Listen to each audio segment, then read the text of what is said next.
সাতক্ষীরার ভোমরা স্থল বন্দরে ভিড় জমে উঠেছে। পাসপোর্ট যাত্রীদের কোনো প্রকার হয়রানি, আর্থিক লেনদেন ছাড়াই অনায়াসে যাতায়াত করছে যাত্রীরা।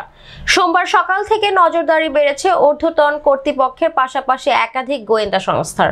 এই সময় তাদের অজান্তে চলছিল ৭১ বাংলা টিভির গোপন ক্যামেরায় দেখা গেছে পাসপোর্ট যাত্রীদের সাথে থাকা ব্যাগগুলো একটি আধুনিক মেশিনের মাধ্যমে চেক করা হয়। এরপর অ্যান্টি শাখায় ট্যাক্স যুক্ত মালামাল থাকলে তার জন্য সরকারি বিধি মোতাবেক ট্যাক্স আদায় করা হয়। তবে ব্যাগেজ রুল মোতাবেক চলছে সব ধরনের সেবা। এদিকে পাসপোর্ট যাত্রীরা জানিয়েছেন কাস্টমস অফিসে কর্মরত থাকা কর্তৃপক্ষের সেবা প্রদানের কথা। বিস্তারিত থাকছে সাতক্ষীরা থেকে নিজস্ব প্রতিনিধি আব্দুল ওয়াহাবের পাঠানো তথ্য ভিডিও চিত্রে।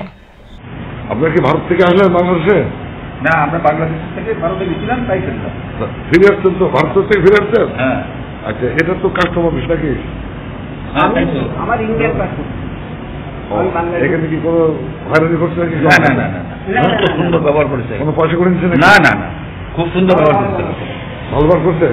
না, ব্যবহার তো অ্যাজ এ মানে ওয়ার্ডম্যান হিসেবে যা পাইছি যথেষ্ট পাইছি। কোন অফিস? আপনি কি ইন্ডিয়াতে এলেন? হ্যাঁ, আমি ইন্ডিয়াতে ফিরে আসিছে। এখানে কোনো হয়রানি করেছে নাকি কেউ? না। আপনি টাকা পয়সা দিচ্ছে? না, টাকা পয়সা দিচ্ছে? টাকা পয়সা নেই।